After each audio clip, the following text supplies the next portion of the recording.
Sorry, what, Elon? I was asking Jack if he's going to do it. Oh. I could ask him if We're I was definitely going to do it. Can we get Definitely a going to do it. product announcement today? Elon, how about you? You obviously you're a big personality on Twitter. What are your thoughts on your role and your company's role in Bitcoin and sort of preserving the ethos?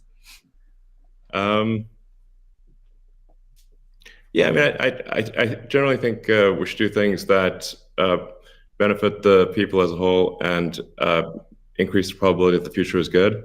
So, I think to me, it just seems self-evident that we should kind of take these set of actions most likely to make the future good. And I think probably crypto or some of the cryptocurrencies will make the future better, most likely. It's not, I always think of these things in terms of probabilities, but I think it's probably better for there to be a prosperous Bitcoin, Ethereum, Dogecoin, maybe some others in the future. And I think it can have an empowering effect for individuals and increase the power of the individual relative to government. And really, if you think of government is just a corporation in the limit. So sometimes some people are like against corporations but for government. It's like, guys, government is just a corporation in the limit. It's the biggest corporation of all, and it's got a monopoly on violence. So if you don't like corporations, you should really hate government. There you go. All right. We got about, we'll try to wrap up in 10 minutes. So let's move on to future of Bitcoin. So Tesla and Square have both put Bitcoin on the balance sheet. Kathy, I'm curious to hear from you. What advice would you have for other institutions looking to put Bitcoin on their balance sheet? Well, I guess the first piece of advice is, just make sure, and I actually learned this after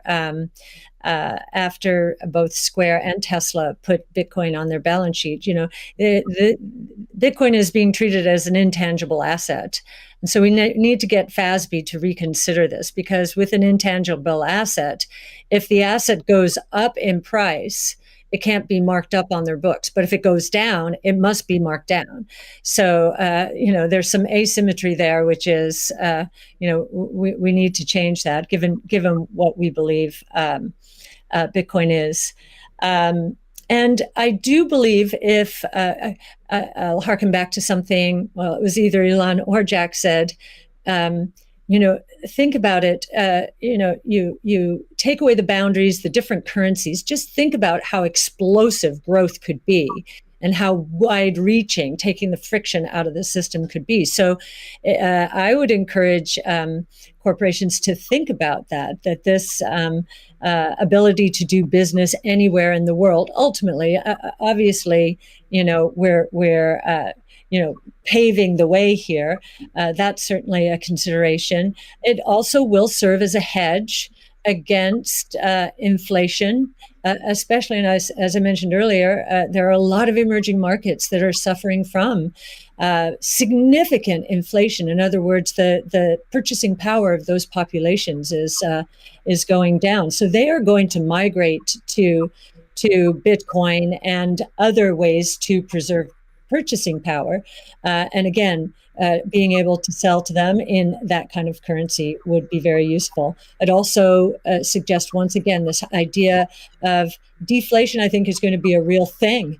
There's going to be good deflation caused by innovation, so demand will boom because of that. There's going to be bad deflation because so many companies out there have not been investing enough in innovation. Their products are going to go obsolete, and they're going to be stuck trying to service the debt that they piled on because their shareholders wanted profits and wanted them now. So they leveraged up to buy back their shares and pay dividends, and so I think that's going to be the source of bad deflation and counterparty risk. And we learned from 0809 that counterparty risk can be devastating. Almost cataclysmic. So a hedge against that as well, I think, would be another reason to do it. Great. Yeah, it's funny. It kind of like Tesla's bank balances in Europe have negative interest rate. It drives me crazy. Yeah. I mean, technically, if you've got like 2% inflation and 1% interest, you're technically minus 1% return. But nonetheless, it is quite annoying to just see your bank balance drop in real time in Europe. Europe has negative interest rates. This is Yeah. insane. Paying the banks, What? paying the banks to hold. Pay the bank to keep Yeah, your money. I'm like, what?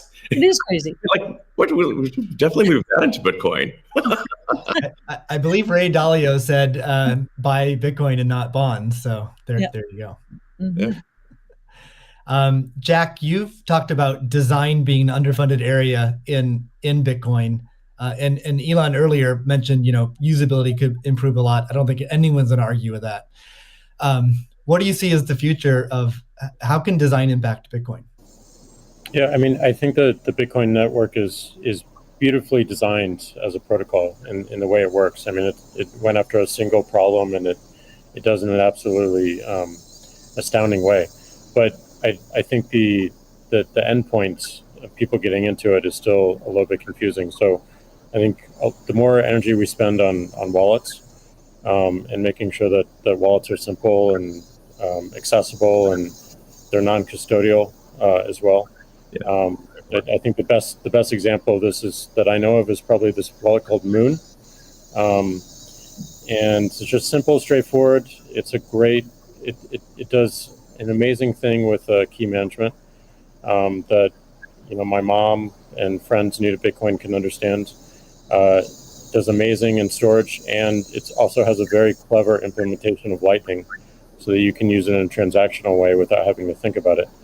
Just with QR codes in a way that makes sense. So more work like that, I think, really brings us forward. Great. Let's wrap things up with a final question for each of you. I guess what is your hope for Bitcoin? How it can impact the world? Let's see, Elon, do you want to start with that? So what's your hope? What's your hope for Bitcoin? Well, my hope for, I guess, crypto in general is that it can improve the efficiency of the information system that we call money. So if the core efficiency of money is improved and money has less error, where, like I said, error is like any kind of government interference or fraud or anything like that, this will naturally lead to basically a better standard of living and more power to the individual, which I very much agree with. Great. Kathy? Yeah, and I would segue from what Elon just said is, money has powerful network effect qualities. And so, we talked about ESG earlier. I think that, of course, that aspiration, having this money be the best from an ESG point of view, that's really talking about solving some of the world's problems right now, which we definitely want to do. But I also am very excited about this idea of network effect and the convergence of blockchain technology and artificial intelligence from a technology point of view. I think, think about the internet in the earliest days. We couldn't imagine what was going to happen, but the impetus to growth was pretty incredible. So I am looking at this rules-based monetary policy, making for better lives around the world, as we've just said. But I'm also looking at the technology itself and the convergence between blockchain technology and artificial intelligence, to change the world in ways that we cannot imagine right now, solving even more problems, but creating more opportunities as well, which is the history of technology and disruptive innovation. Jack, what's your hope for Bitcoin? My hope is that it creates world peace or helps create world peace. I mean, Elon said it earlier, we have all these monopolies of violence and the individual doesn't have power. And the amount of cost and distraction that comes from our monetary system today is real. And it takes away attention from the bigger problems, some some of the bigger problems that Elon is trying to solve, like get us to a multi-planetary humanity. All these distractions that we have to deal with on a daily basis take away from those bigger goals that affect every single person on this planet, increasingly so. So it may sound a little bit ridiculous, but like you fix that foundational level and everything above it improves in such a dramatic way. So it's going to be long term, but my hope is definitely peace. That's fantastic. Well, I'd like to thank all three of you for giving us your time today. It's been fantastic conversation. Thank you to the audience for tuning in. The B word is not just this discussion, but we have a lineup of incredible speakers and content. So I encourage everyone to check it out. Thank you very much. All right, thanks. Thank you all. Thank you.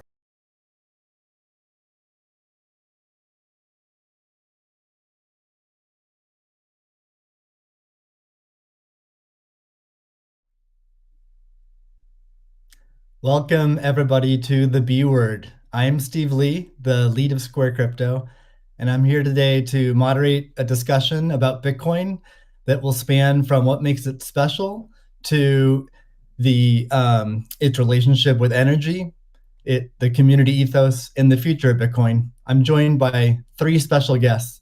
The first is Cathie Wood, founder, CEO, and CIO of ARK Invest. Next is Elon Musk, techno king of Tesla and chief engineer of SpaceX. And finally, Jack Dorsey, CEO of Square and CEO of Twitter. So we have a lot to talk about today. So let's get to the talk and get right to it. I'm going to start off by asking each of you a question, which is, what's shaped and influenced your views on Bitcoin? And let's start with Cathie. Okay, Steve, thank you. Well, the first thing was our focus on disruptive innovation. So starting in 2011, Brett Winton, our director of research, who I know will be on the program later, he started talking about this thing called Bitcoin at the time.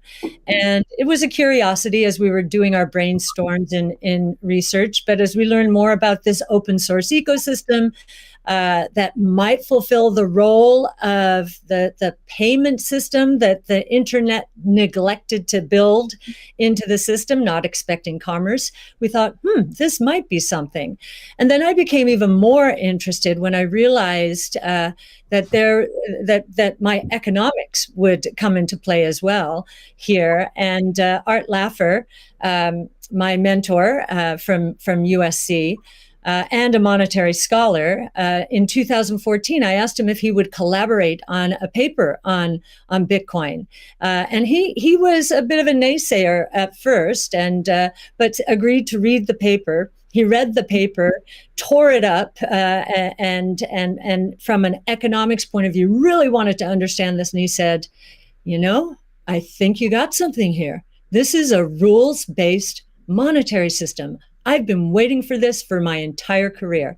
So the combination of disruptive innovation generally, economics on top of that, and the huge misunderstanding out there as to what this is, that was intriguing and launched our research effort.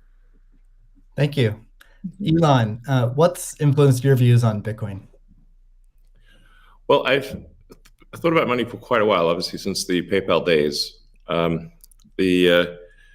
then the companies that preceded that, X.com, which I created, and Confinity, which Peter Thiel, Max Levchin, Luke Howry, and others created.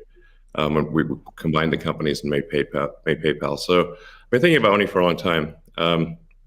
And really, I think it's best to think of money as an information system, primarily an information system for labor allocation. For practical purposes, it exists in a series of heterogeneous databases, like very different databases in bank mainframes around the world. It moves quite slowly in reality. It seems to move fast sometimes, and it does with PayPal, which is real time. But the vast majority of the systems out there are batch processing. So the actual reconciliation may take 1 to 5 business days, sometimes longer. And you have the ACH system, which is ancient and still in operation, which is allows transfers effectively like a check would be an ACH transfer, but it's not secure. And you've got the credit card systems, which are also not secure. It would be like handing your username and password to a stranger in a restaurant if you buy a meal. So there's definitely an opportunity for something that is better from an information theory standpoint. So and there you can think of it like data on a network. I think is the way to view it. What has the most throughput? What has the least error? What drops the fewest packets? Fraud, for example, being a source of error. And government interference in currencies being a source of error. But it's fundamentally an information system. So I think it makes sense to support something that improves the quality of information with which we conduct the economy.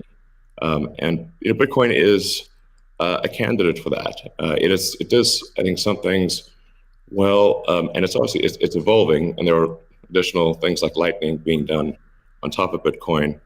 But Bitcoin per se is mostly solving for scarcity, or rather solving for essentially having no throat to choke, decentralized. So there's no one who can be coerced in any way to empty their Bitcoin account. Well, I guess they could technically, but on an individual basis, but the system as a whole cannot. And it has an open ledger, which is also quite good. But transaction volume is low. Transaction cost is high, and usability for the average person is not yet very good. But it has a lot of potential. And I should say that, like, I'm not, and I apologize for taking a long time, but there certainly is a lot to say. In general, I'm a supporter of Bitcoin and the idea of cryptocurrency in general. But as I've said publicly, we do need to watch out for crypto taking, especially Bitcoin, using proof of work to maybe use energy that's maybe a bit too much and not necessarily good for the environment. So, but on balance, I support Bitcoin, and I'm not an investor. The only publicly traded stock I own is Tesla, and the only significant thing I own outside of Tesla is my SpaceX stock that could help create both companies. So, but apart from that, I do own Bitcoin, and Tesla owns Bitcoin, SpaceX owns Bitcoin, and then I do personally own a bit of Ethereum and Dogecoin, of course. So. Okay, great. Thank you. And we'll get into some of those issues in more depth as well. Jack, how about you? What shaped your views of Bitcoin? The network and the community. It's deeply principled. It's weird as hell. It's always evolving, and it just reminded me of the internet when I was a kid.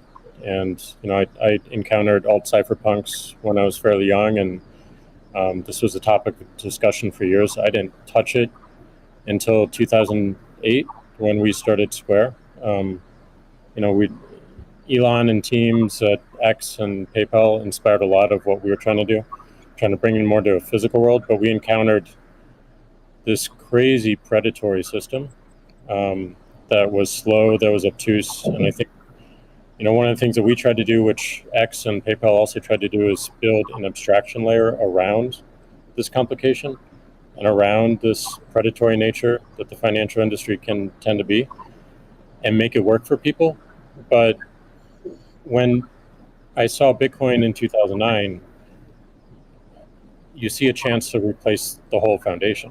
And everything that Elon was talking about in terms of ACH and the credit card networks were built with very different agendas in a very different time frame. And it's crazy that they still exist, and they have scaled, but they just are not relevant to today, and they're certainly not relevant to the future, especially when you consider the entire world and countries like Nigeria or Ghana or India. And it's interconnection with countries like the United States and Canada and all over Europe. So what really drove my thinking and drives my passion around it is like, if the internet gets a chance to get a native currency, what will that be? And to me, it's Bitcoin because of those principles, because of that creation story, because of its resilience, because of the number of tests it's been. But what inspires me the most is just the community driving it. It just reminds me of the early internet. It's the only reason that I have a career, because I learned so much from people like who are building Bitcoin today, and I continue to learn in that sense, and I'm so grateful for it. So that's a good segue into the next question I'd like to ask you, Jack. Is you said before that Bitcoin changes everything. Can you speak more to that? Well, I just think that a lot of what we experience in life, when you really get down to the foundation, a lot of our monetary policies, a lot of our monetary systems cause so much distraction and so much cost. And when you get to a system where you have the potential for people to truly own it, they can verify it themselves. You don't have to have trust going in. You don't have to trust it at all. You can verify it through source code or whatever your appetite is, and that any particular person can help drive the future of it. And at the same time, it's not controlled by any state. It's not controlled by any bank. It's not controlled by any corporation. And these three parties of people who participate in the network, people who mine, and also the developers, constantly debating the correct roadmap and the way forward, is a beautiful thing. And I don't know of many other consensus-based models that have existed at that scale for this long with this amount of success. And we're still fairly early. So when, I met a woman in Ethiopia 2 years ago, and she was trying to create the lift for Ethiopia. Elon, I think I reached out to you at that time as well, because she really wanted some Teslas. She still has to take paper fiat cash from her passengers and pay all of her drivers in the same way, because there's no monetary system that she can utilize. There's nothing digital. And Africa as a continent is hugely interconnected from a monetary standpoint, but also hugely taxed in that same way. So a lot of the potential that I see, the internet having a native currency helps her build her business in a much faster way. And also, if you consider something like Bitcoin existing before YouTube, before Twitter, before Facebook, a lot of the business models that we have today would not be the same. We would certainly not have the dependency we have upon the advertising business model if Bitcoin existed pre-Twitter. And I think the amount of business models that it enables, the amount of innovation it enables going forward, especially when you can consider the whole internet instead of going country by country by country by country, which you have to whenever you're doing with finance, it really just opens the aperture. And that is what I want to see in my lifetime, is a currency that is standard and sound for the internet that everyone can use. Great. A hallmark of Bitcoin is its fixed supply of 21 million coins. Elon referenced that earlier. It may be the first system that humans have created that humans cannot later change. Kathy, I'm curious, with your background in monetary history and macroeconomics, what are your thoughts on that type of system? Oh, well, I'll recount the story about Art Laffer and our going through the paper. And he said, as I said, first rules-based monetary system, global, ever. This is a very big idea. Once we had convinced him of the ecosystem itself. Now, this is the role that it's playing, given that the rule is a quantity rule, that 21 million units, is really a store of value role. So there are three roles of money: store of value, very important, the means of exchange, so for transactions, and the unit of account. Every good priced in terms of whatever the unit is.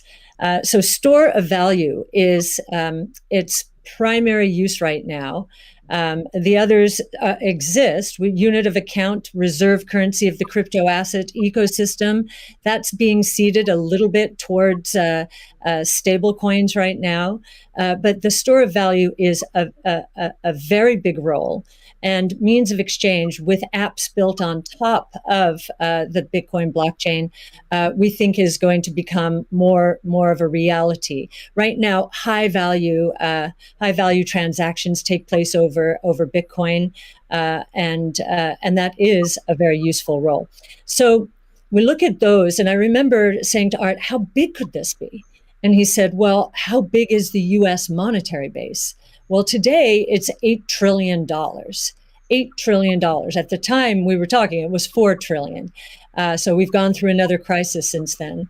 And so the store of value, this idea that purchasing power will go up over time if demand rises relative to supply ultimately fixed at 21 million units.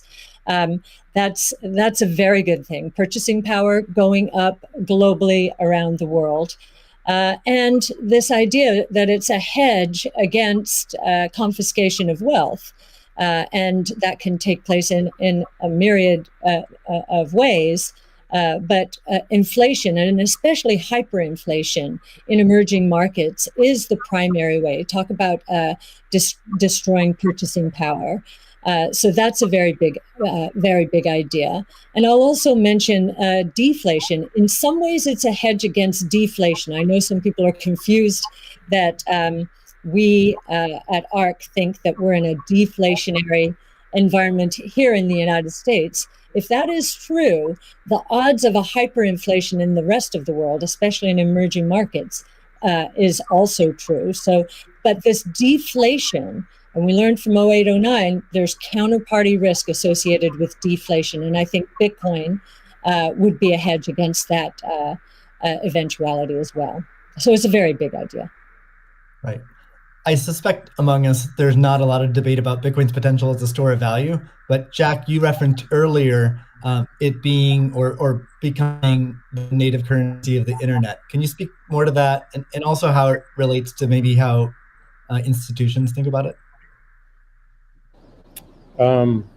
Yeah, I mean, like just simple example. If I happen to be in Ghana and my family's in Nigeria, currently I can take anywhere from and I need to send money back, anywhere from 10 to 30% off the top just to send that money back. Whereas if you just focus on the worldwide remittance problem, Bitcoin solves so many of those problems today instantly without having to go through any intermediaries or any slowness or complicated systems that a corporation or a state created. So I think having sound money that is separate from the state is the idea.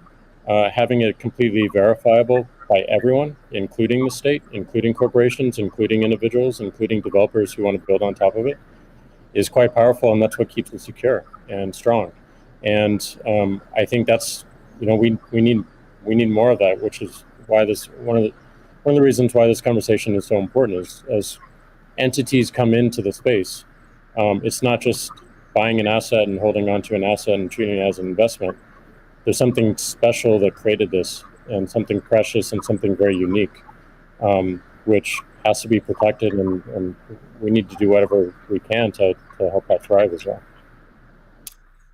Elon, I'm curious your opinion on this. You mentioned earlier about Bitcoin's throughput, or the importance of throughput, maybe some concerns around Bitcoin. Can you speak? Do you think Bitcoin can become peer-to-peer cash? Well, Bitcoin does have a fundamental scarcity limit at the base layer that's designed in. That doesn't mean you can't have some layer 2 system in theory like Lightning. And I understand Lightning is doing well in some small countries. there's some question mark as to whether you need a money transmitter license. Just a debate as to whether that's needed, given that it is not open ledger. So that's a whole separate debate, of course. But Bitcoin by itself simply cannot scale to be the monetary system for the world at base layer. But with a second layer, this is possible depending upon how that second layer is implemented. Yeah, that's part of why I think there may be some merit to something that may seem silly, like Ethereum, like Dogecoin. I think Ethereum also, like I said, the three things I own outside of SpaceX and Tesla, and obviously it's a Neuralink and Boring Company, but of any significance are Bitcoin by far, and then some Ethereum and some Doge. So if the price of Bitcoin goes down, I lose money. I'm not sort of, I might pump, but I don't dump. So, it's not a case of, I definitely do not believe in getting the price high and selling or anything like that. And I would like to see Bitcoin succeed. I think there's some merit to, this is not a slam on Bitcoin, there's some merit to considering something that has higher max transaction rates, and a lower transaction cost, and kind of seeing how far you could take a single layer network where the exchanges act as a de facto second layer. I think you can probably take that further than people realize, and as bandwidth increases over time, latency decreases. SpaceX's Starlink is actually playing a role in this, and I think long term people will probably have access to worldwide access to gigabit level connectivity at low latency, and so at low cost. And so then your base layer could do a lot of transactions if you take that into account. So yeah, but like I said, Bitcoin with a layer 2 system, so they could scale to do a vast number of transactions. Same goes for Ethereum. Question about the scaling at the layer 1. The concern from the past 5 years of debate in the Bitcoin community is that would sacrifice too much of decentralization and hurt the censorship-resistant properties of Bitcoin. I'm curious if what are your thoughts on that? Are you sensitive to that? And are you concerned about losing some of the special properties of Bitcoin or another cryptocurrency by scaling at layer 1? Yeah, I mean, these things it's helpful to use the physics tools of thinking and say, scale up, scale down, and see if it still makes sense. So if scaling up the transaction block doesn't make sense, why don't you scale it down? And have it be, so that somebody, with a laptop from 2008 can still run a Bitcoin node. Why not slow it down? Oh, you want to slow it down? Well, maybe you're at the wrong number then. there's actually there's members in the community that do want to slow it down, but I understand your point. It's silly. The reality is the average person is not going to run a Bitcoin node. So this is and Bitcoin, it was a lot of clever ideas, but these parameters were set, I don't know, in 2008 or something, maybe 2009. And there's been some improvements since then, but not a lot. So, it's sort of like there was still in 2008 there was still a non-trivial number of people on modems. So, now it is quite common to get 100 megabit connection just for a house. Some houses have gigabit connections. So, and that trend is obviously in the direction of higher bandwidth and lower latency. And if somebody else doesn't do it, Starlink certainly will. So I have high confidence that you will be able to maintain a decentralized finance system while still having a much bigger blockchain, aka ASCII text ledger, a hash ledger, you can make the hash ledger bigger without suffering from decentralization as the average connectivity improves, obviously. One idea would be to to put a Bitcoin full node in Starlink terminals. That way more people would be running it. Actually, I have run this by the team at one point. I had this idea, which is kind of off the wall, but like, let's say you need a little space heater, and normally your space heater would just be pure entropy. But what if that space heater was also a Bitcoin, Ethereum, Doge mining node?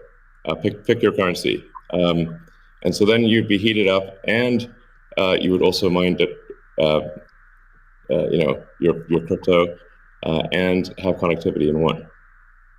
I love that idea. Yeah, I mean, better than running a space heater. Absolutely. Are there any other,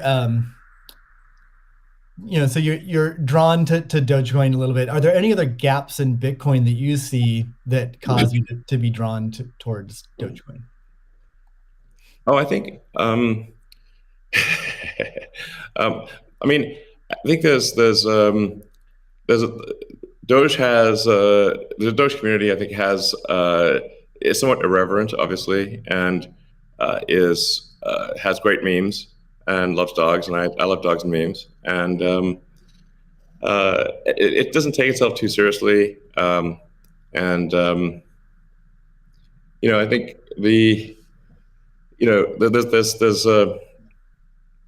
there's Occam's razor, which is the simplest answer is the most likely. It's a summary of Occam's razor. The simplest answer is the most likely one. Then there's a friend of mine came up with a variant on that the most ironic outcome is the most likely one. And then I have a variant on that, which is the most entertaining outcome is the most likely one. So if that is true, then the most ironic and entertaining outcome would be that the cryptocurrency that was started as a joke to make fun of cryptocurrencies ends up being the leading cryptocurrency. That would be the most ironic outcome. Jack, what are your thoughts on that? Is Bitcoin resilient enough to overcome that? I think it's resilient, but also I think like you find, I mean, that's what attracts me to Bitcoin in the first place is the irreverence. A lot of that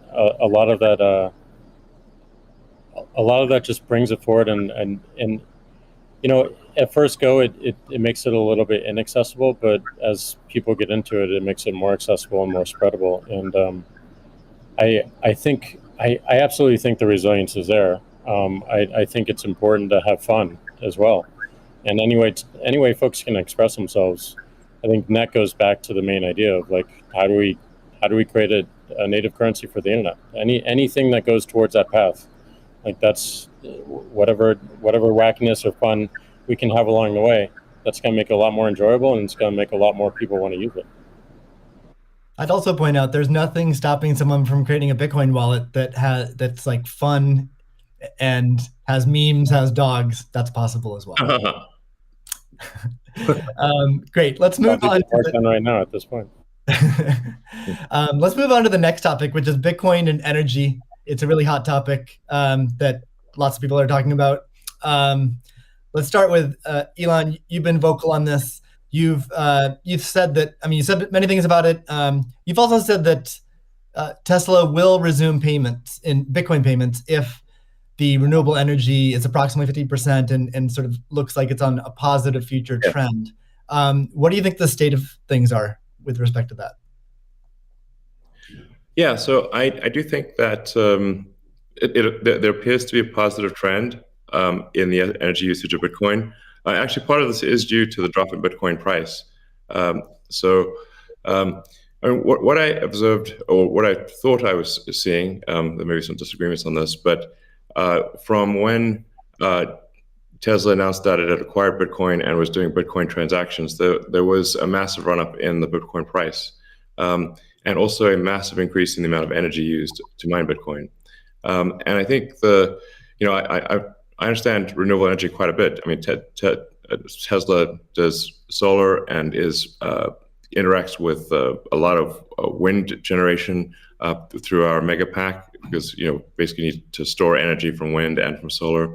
So we're pretty plugged into the renewable energy industry. And there's just no way that you could basically double or triple the amount of energy in such a short period of time with renewables. You could shovel coal that fast.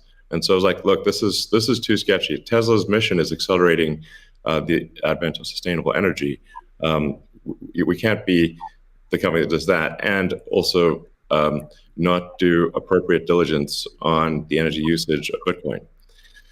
So all I did was I said, look, we're going to suspend Bitcoin transactions for now. We're not selling any Bitcoin, nor am I selling anything personally, or nor is SpaceX selling any Bitcoin. Again, I want to emphasize SpaceX, Tesla, and I own Bitcoin. I also own a little bit of Ethereum and Doge, but the companies just own Bitcoin, and the Bitcoin that I own is worth much more than the Ethereum or Doge. So clearly, if I'm if these actions negatively affect me financially, if I was purely financially motivated, then I would not express this reticence about Bitcoin energy usage. Now, it looks like Bitcoin is shifting a lot more towards renewables, and a bunch of the heavy-duty coal plants that were being used, unequivocally being used, this is not a question mark, have been shut down, especially in China. So I think it's probably, we want to do a little bit more diligence to confirm confirm that the percentage of renewable energy usage is most likely sort of at or above 50%, and that there is a trend towards increasing that number, and if so, then Tesla will resume Bitcoin, accepting Bitcoin. So I think we want to just do a little bit more diligence, and I think, but most likely the answer is that Tesla would resume accepting Bitcoin, most likely. That's Steve, great to hear. I would Steve, agree with that. Kathy? Yeah, may I ask a question? Elon, I'm not quite sure if you saw the paper that Square and ARC did together on making Bitcoin mining a part of a utility, a broad-based utility ecosystem, whereby, the overage from sunshine or wind powers the Bitcoin mining machine, thereby enabling the proliferation of renewables to a much faster extent, or at a faster rate than otherwise would be the case. What do you think of that? Well, the problem is that in order to operate so-called mining or hashing rigs, in order to operate a bunch of hashing rigs, effectively, you have to run them 24/7, which means you need base load. You can do that with solar and wind plus battery, but if you only did it based on solar or wind overage, your hashing rig utilization would be much less. So you'd be at a disadvantage. Sure, Hydro or geothermal are great as renewable means. I'm also pro nuclear. I think modern nuclear power plants are safe, contrary to what people may think. I really think it's possible to make very, very extremely safe nuclear. I'm talking about fission. You don't need fusion. And then, of course, fusion. You just got that big fusion reactor in the sky called the sun. It comes up every day. But I think a combination of solar and wind plus stationary storage will get you that base load, so you can run hashing 24/7. Jack, I'm curious. You've stated that Bitcoin incentivizes renewable energy. That's what we're talking about now. Do you have any additional thoughts on that? Yeah, I mean, everything that Elon said and Kathy mentioned, but it's also incentivizing a lot of innovation in just energy space, and just like looking at unused energy. There's a company called Great American Mining that caps the methane flares on oil fields to power their rigs, and you just imagine, and you mentioned nuclear, Elon, as well, and just imagine all the unused energy that is just being wasted every single day. And being able to get that energy and converting it into a secure, sound money system for the planet feels like a worthy trade-off. And that's the sort of incentive that I think is most powerful, is like, how do we reuse what is being currently just dumped on the ground and wasted and not considered, and how do we do that at scale? And I think that's a bigger conversation that I think is missing. But I agree with everything that Elon has said, and also the paper we put forth. I'm curious if any of you have thoughts on how what the industry can do to accelerate the transition to renewable energy. And like Elon specifically, could Tesla Energy or Starlink play a role? Well, I think Tesla can play a role. I mean, Tesla's literal reason for existence. I mean, the reason I've put so much of my life energy into Tesla, which is a lot. In fact, I would say that I've had some pretty tough life experiences, and Tesla is responsible for probably 2/3 of all personal and professional pain combined. Just to give you a sense of perspective there. So this is a hella hard situation.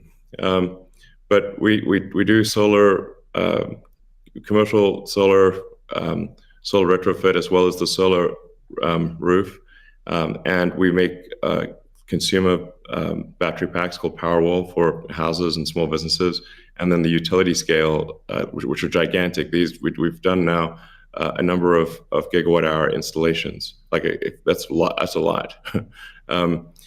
And a lot of them actually have been for load leveling the grid. Mostly they are, and combined with the first really big one we did, which is 100 megawatt installation in Australia. That's actually helped stabilize a huge portion of the South Australian grid, because it's able to react so fast. In fact, at first, because they've got a billing system in Australia that I think works at the sort of millisecond level, and we were operating at the microsecond level. So the system was operating so fast that the measuring system couldn't see it. But so Tesla's certainly doing a lot to enable renewables, especially wind and solar. And in fact, the limiting factor for us right now is cell production. So we need to both internally get the Tesla internal battery cells produced, as well as increase supply from suppliers. I mean, generally, when I talk to our suppliers and they say, how many cells would you like? I say, how many cells can you make? Because sometimes they're concerned, well, is Tesla going to compete with them on cells? I'm like, no. If you want to make the cells, be our guest. It's just that we need a crazy number of batteries, and they need to be done. It obviously needs to be mined and produced and manufactured in an ethical and environmentally sound way. So, Tesla, we really do aspire to be the good guys, to be a company that people can believe in. It doesn't mean we don't make mistakes, but that's what we try. So,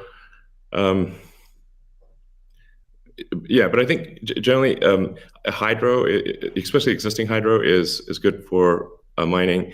Geothermal, there's lots of places in the world that have geothermal energy. And like I said, nuclear is also good.